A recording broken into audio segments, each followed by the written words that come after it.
I'm going to start out with an apology. I told you guys a year ago that I was going to move all of my Zigbee stuff and all of my Z-Wave stuff and basically any of my connectivity out of Home Assistant because it just isn't reliable enough.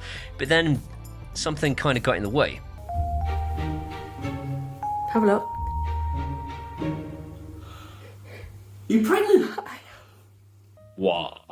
I just need an all-in-one solution. Something that runs entirely locally, something that works with Amazon Alexa and Google Home and Apple Homekit, something that has Matter support, and something that has its own built-in Wi-Fi so that I can centrally locate it in my house without having to run an Ethernet cable all the way around to it. Where could I get something like that? If he says Hubitat, I will destroy him! Hubitat. Right! I told you guys at the end of my Hubitat C8 review that I was going to move all of my gear out of Home Assistant and into Hubitat, but then life threw an entire child at me. Well, now I've got the Hubitat C8 Pro in my hands, and I'm damn well gonna do it this time. It also means I'll no longer have to pay for a Nabu Casa subscription because all of my devices will be advertised to Amazon Alexa entirely for free. The big question is I'm here to fight you for slandering the good name of Home Assistant. You will be hearing from my lawyer! Is it any good?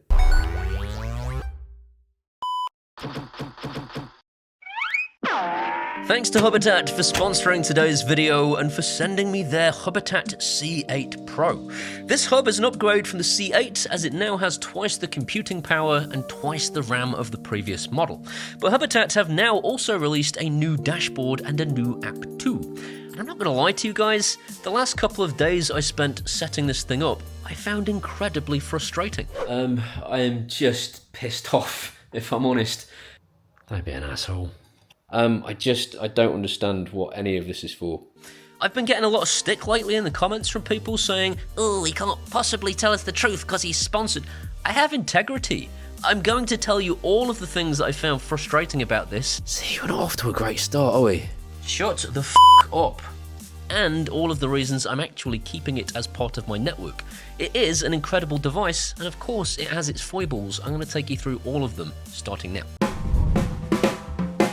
I got a couple of problems with my smart home right now, and the first one is this plug socket is not reachable when it's plugged in on the other side of this room from my Raspberry Pi, which is in the house, the other side of that wall. So I'm going to see if Hubitat has the same problem. I'm going to program this thing up right now to Hubitat by plugging it in over here.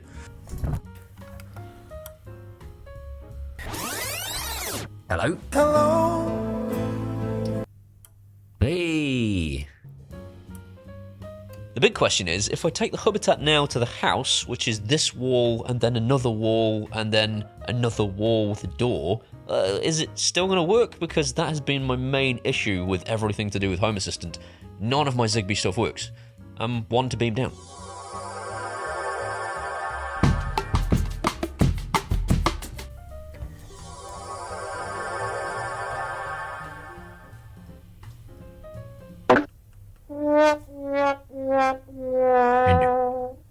This did not start out well. I spent a full day trying to pair just 9 Zigbee bulbs to the Hubitat. 40 seconds of pairing, and then another 40 seconds of initializing, and then it'll fail, and then I'll have to do it again. It's been 84 years. I don't know why it's not turning off and on. It's just paired successfully. Before being told by Hubitat, oh, you just need to increase the power. Increase the power? More power. Increase the power? Why is it not just shipped with the maximum available power? What do they think's gonna happen? She'll blow soon. So then I increase the power, which actually looks a little bit more something like this. And I now have Zigbee range, the likes I have never seen. Lights in the house all come on at exactly the same time. They don't come on one at a time like they used to with my CONBEE stick. No way! Well, that changes things a bit. No way!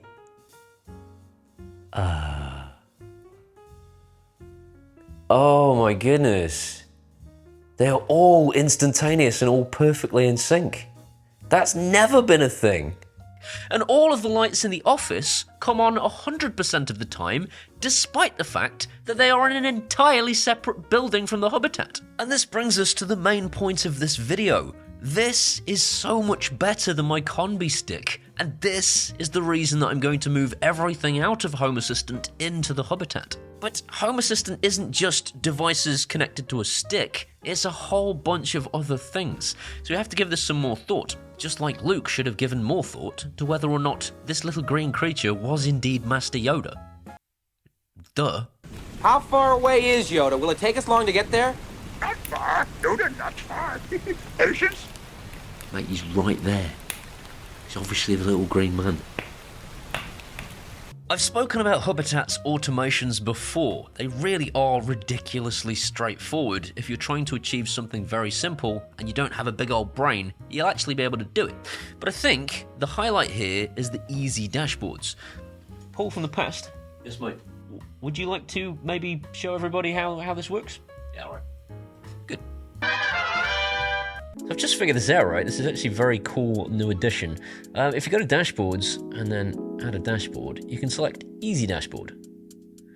And the EZ Dashboard is going to give a name, and we're just going to call it Living Room. You can give it a pin, which I guess means that people won't be able to access it without a pin. We can give it modes, clock, calendar, all those good things, and then just select the devices. So we'll select all the devices from the dining room.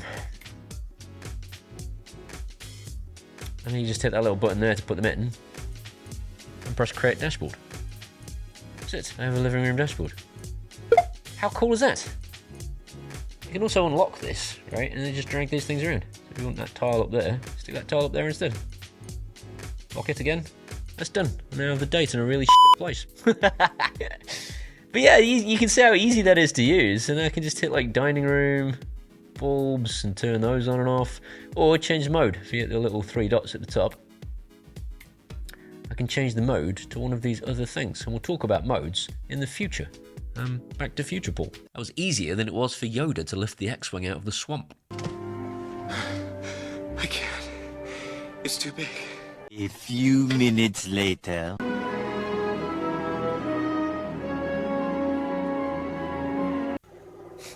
Mate, he's made you look a right knob. Steven, you're not subscribed. Freaked out all the Stevens. I'll be back next week to freak out all the Terrys. If you are called Steven or Terry, or in fact any name, please hit the subscribe button and ding the bell. It'd mean a lot to me, and give this video a thumbs up. It tells YouTube it's good and more people should see it. On with the show. Hubitat's new app is actually absolutely awesome. They now give you a very basic dashboard that is auto-populated by the devices you added without you having to do anything at all. It just uses the rooms that you created in the main app and the devices you added to that room to create the dashboard for you. This is a huge improvement, but there is one caveat that we'll talk about at the end of the video. Masterful bite there, Paul from the future. That'll keep them hooked. Thanks, Paul from the past. I'll keep them watching. The app also offers geofencing now too, which is awesome because it means I have a really easy way to control scenes based on leaving the house or arriving home. But I think my favourite thing from the new app is the ability to access modes. And modes, they're kind of just like scenes. You can set them very good. I'll let Paul from the past demonstrate. Is this shtick getting old yet? This is Luke, and Luke thinks my shtick isn't funny. Yes, it is. I don't care. So for example, I created this Ready Room Red Alert mode. It just says that when a system mode becomes Ready Room Red Alert, so when I choose the mode Ready Room Red Alert, set this color red for all of these things.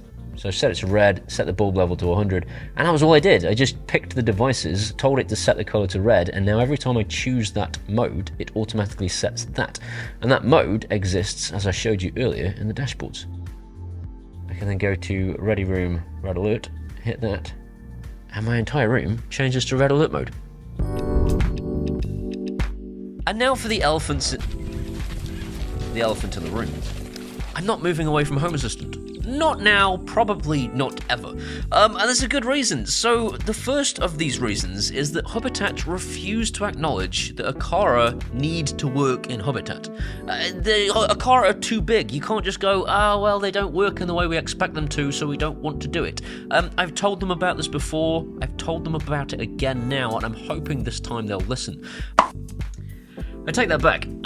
Future Paul here.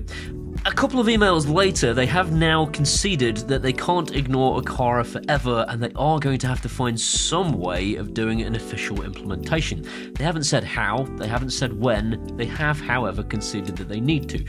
They have gone on to say they don't think they'll ever be able to support TUYA Smart Life because it's a Wi-Fi based, cloud-based thing, and they don't want anything to do with the cloud. Admirable, admittedly, but people want that as a choice. I personally think they should be able to choose that. You can with Home Assistant, you can't with this.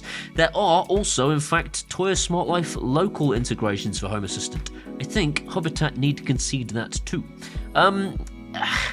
You know what, I'm going to take over. He doesn't know what he's talking about. I'm back in a second.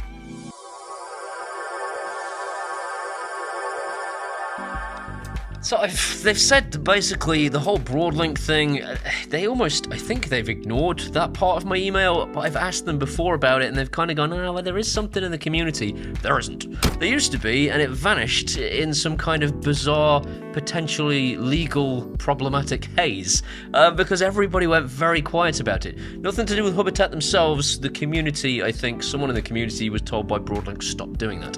I don't know why. It works in Home Assistant, so just implement it the same way. Broadlink didn't complain then, they won't complain now.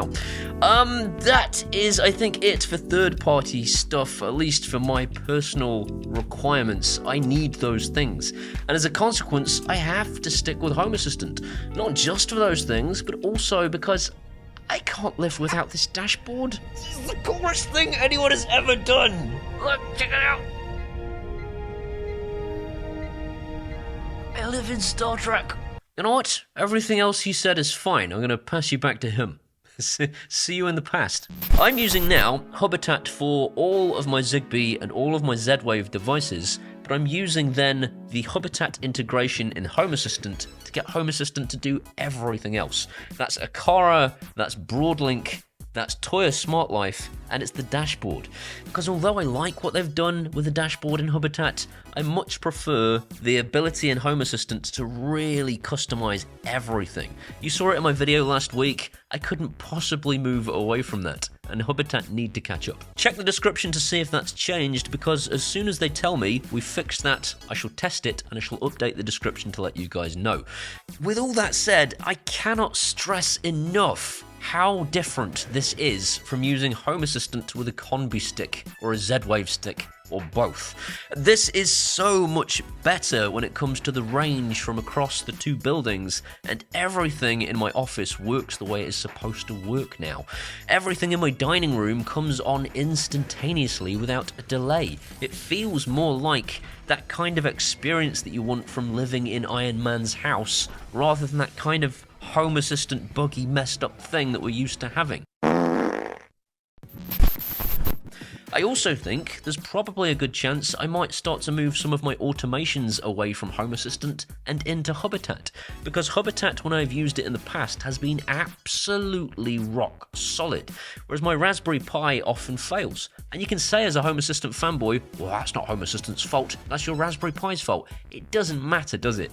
The fact of the matter is, we all have to install Home Assistant on something, and you can tell me, go on then, tell me in the comments yours is rock solid. I don't care. Hubitat is absolutely rock solid and worth having for that alone, and it also has no Nabu Casa subscription. I will continue to pay my Nabu Casa subscription because I think Home Assistant's development is worth it and I want to help fund that. But if you're looking for something that won't cost you anything on a monthly basis, Hubitat has it covered. That's it for this week. As usual, there are links in the description as to where you can pick up the Hubitat C8 Pro. In the meantime, it's thanks to these people that I exist. I mean, not literally exist. My parents did the whole boinking thing and I came out. But it's thanks to these people that I do this for a living. They are my patrons from Patreon, and without them, I would be working in a call center. If you want to be like these guys, or in fact Mark and Lishi, who I want to thank this week personally, these guys are just about to have a baby, so I just wanted to give them a massive congratulations. That's absolutely awesome, guys. If you want to be like those guys or these guys, you can do that at either Patreon or buy me a one-off beer at PayPal, and either way, I will genuinely love you forever. These are my Facebooks and my X's and my Threads and my Instagrams and my TikToks and my Twitters and all those things. Come and hang out there and we can be best friends. See you next time. I will continue to pay my Nabucasa. I will continue to pay my Nabucasa. I will continue to pay my Nabucasa subscription. In hell. I will continue to pay my Nabucasa.